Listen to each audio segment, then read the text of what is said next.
Allora, segretaria Lancisi, chiedo il suo intervento. Lei già prima aveva illustrato in modo molto preciso cosa state facendo, cosa potete fare voi dello SPI. Chiedo dalla regia che mette in onda anche la slide riassuntiva di quello che lei aveva detto: controllo e ricalcolo della pensione, misure di sostegno al reddito, assegno nucleo familiare, pensione di cittadinanza, bonus sociale, esenzione, ticket, canone, trasporti. Cosa sono queste esenzioni? Le esenzioni sono i ticket sanitari. Voi sapete che sappiamo tutti che per accedere alla sanità nel Veneto comunque è necessario, nel Veneto ma anche a livello nazionale, è necessario pagare un ticket per le prestazioni, per alcune prestazioni sanitarie. Se poi mettiamo assieme anche la difficoltà nel avere visite specialistiche, nel seguire anche delle terapie, per esempio le terapie sono tutte o a pagamento o con ticket, e l'anziano tante volte rinuncia sia a curarsi sia magari a effettuare delle terapie che possano portare dei benefici per la deambulazione piuttosto che per altre cose. Il canone è il canone RAI, quindi la possibilità di essere esentati dal pagamento del canone, però ricordiamoci che questa possibilità viene data a chi ha una pensione che non supera grosso modo i 516 euro, il vecchio milione al mese. Poi ci sono una serie di esenzioni che riguardano i trasporti, riguardano gli anziani, e tutto questo va bene per chi abita in città, chi ha la possibilità di accedere a un treno, ma ci sono per esempio il nostro territorio veronese, è fatto anche da territorio montano, e il territorio montano o i piccoli paesi della pianura hanno anche difficoltà con i collegamenti con i centri maggiori, per cui l'anziano tante volte si trova a dover chiedere aiuto o a qualche amico o a qualche figlio o a qualche parente comunque, e si sente in dovere comunque di dare qualcosa, di contributo a queste persone, per cui diventa tutto molto, molto pesante. Noi la cosa che chiediamo è quella, almeno a livello del territorio provinciale nella negoziazione sociale, è che i comuni portino l'ISE a 9.360, che è l'ISE prevista per la pensione o il reddito di cittadinanza. Vediamo infatti la slide successiva che supporta quanto lei sostiene. Ecco, prego.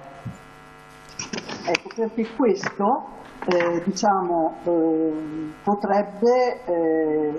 potrebbe dare la possibilità a molti nuclei familiari, a molti nuclei di pensionati, ma anche di cittadini, di giovani che non hanno grosse risorse, potrebbe portarli ad avere invece l'accesso ai bonus sociali per luce, acqua, gas e anche ad altri benefici che possono mettere in campo i comuni.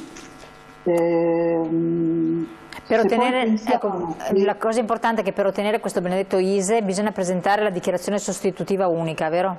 Esatto, bisogna fare l'ISE. La dichiarazione sostitutiva unica la si fa presso il CAF e è gratuita, non è a pagamento, e noi stiamo invitando tantissime famiglie che si presentano a noi, pensionate, pensionati che si presentano, di chiedere di fare comunque l'ISE, perché magari oggi non ne vedono la necessità, ma fra un mese potrebbe tornare utile.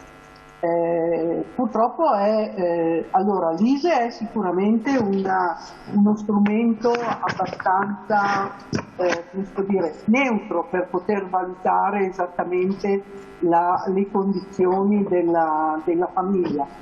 Se però l'ISE ha un valore molto basso, 8.265, voi pensate che molte persone anche da sole fanno abbastanza presto a raggiungere questo limite, perché poi bisogna avere, non bisogna avere dei conti correnti particolarmente pingui, ma anche se non sono pingui, il conto corrente già si butta fuori, e in più non bisogna possedere la casa di abitazione. Noi sappiamo che molti dei nostri anziani, ma quasi tutti noi sul territorio nazionale, per la stragrande maggioranza abbiamo la casa di proprietà, che è un bene rifugio, e dover rinunciare, cioè non poter avere nessun beneficio perché magari si è considerati ricchi, ma considerati ricchi in virtù di case vecchie, magari della casa di abitazione, è un po' un non senso, perché la ricchezza non è data da questo, insomma, tenendo conto che non sono per la stragrande maggioranza ville o villoni, sono semplicemente case di abitazione molto normali e magari per alcuni posti anche in condomini dove pagano le spese di condominio che adesso sicuramente aumentano e magari sono senza ascensore. No, infatti. Allora, prima di vedere le richieste dello SPI che voi fate, abbiamo anche la slide, chiedo alla regia di mettere in onda un messaggio che è arrivato, sono riuscita a leggerlo poco fa da parte di un telespettatore. Perché per le statistiche sono calcolate le pensioni pubbliche, anzi non sono calcolate le pensioni pubbliche, si ha paura che sfasino i dati perché le loro pensioni sono tutte alte?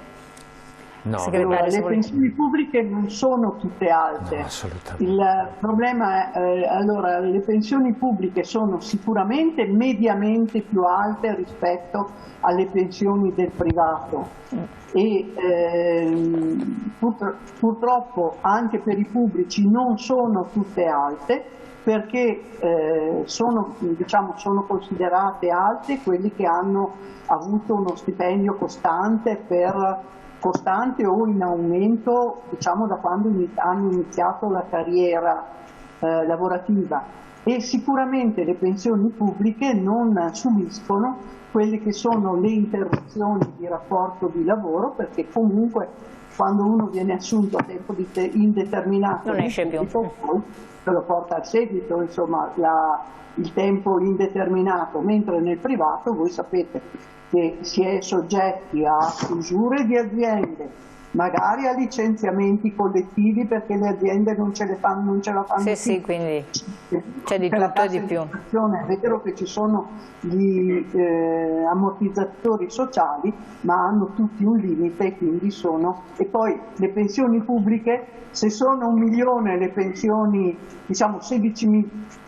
15 milioni le pensioni del privato, le pensioni pubbliche sono molto meno.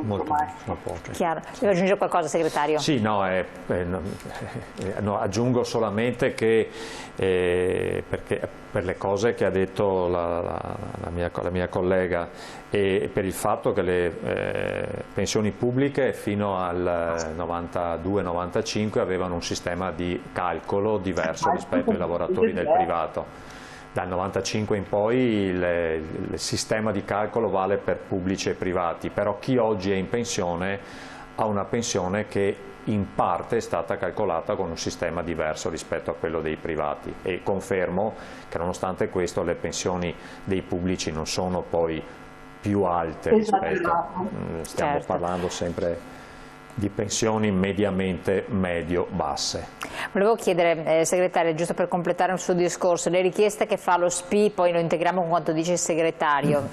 Prego. Allora, le richieste sono, oramai sono richieste che noi ripetiamo da anni, ma proprio da anni. Chiediamo intanto che venga fatta una rivalutazione delle pensioni che sia più conforme all'inflazione o comunque agli indici Istat. Vediamo la slide di supporto dalla regia. Prego, sì. No, prego, eccolo qua, chiedevo la slide. Così. L'andamento dei prezzi, esatto.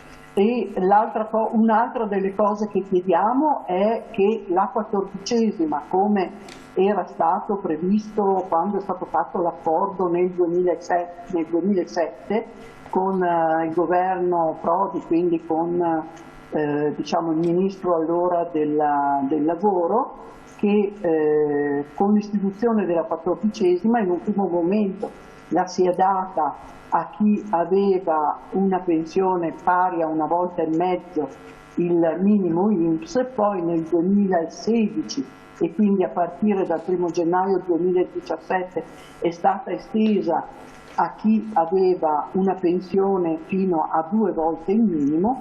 Noi chiediamo, ed era la richiesta iniziale ed era questo il percorso, l'iter che doveva essere fatto, ed è quello di avere la 14ª anche per coloro che arrivano fino a 3 volte il minimo come pensione, che poi siamo poco più di 1.500 euro mensili, non è che siano cose di questo genere, che siano cose esorbitanti.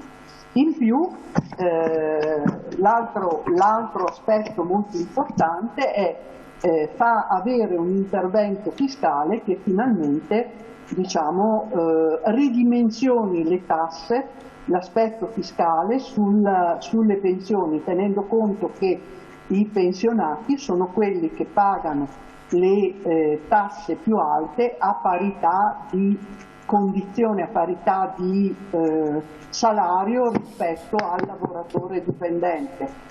Quindi da questo punto di vista noi siamo l'unico paese in Europa dove i pensionati pagano più tasse rispetto ai lavoratori, tenendo conto anche che il pensionato e le pensionate per lo Stato sono welfare, per la famiglia sono welfare, perché quando una famiglia è in difficoltà diciamo, si rivolge ai propri genitori, e se i propri genitori hanno degli accantonamenti, hanno dei soldi da parte, dei risparmi da parte, è evidente che aiutano i figli. Chiaro. E aiutando i figli diminuiscono anche le risorse a disposizione dei pensionati e delle pensionate, che diventando anziani non ringiovaniscono e devo chiudere. I attacchi aumentano. Infatti, io devo chiudere, purtroppo il tempo è volato. Io la ringrazio, segretaria di Verona, Giuliana Nancisi, di essere stata qui con noi.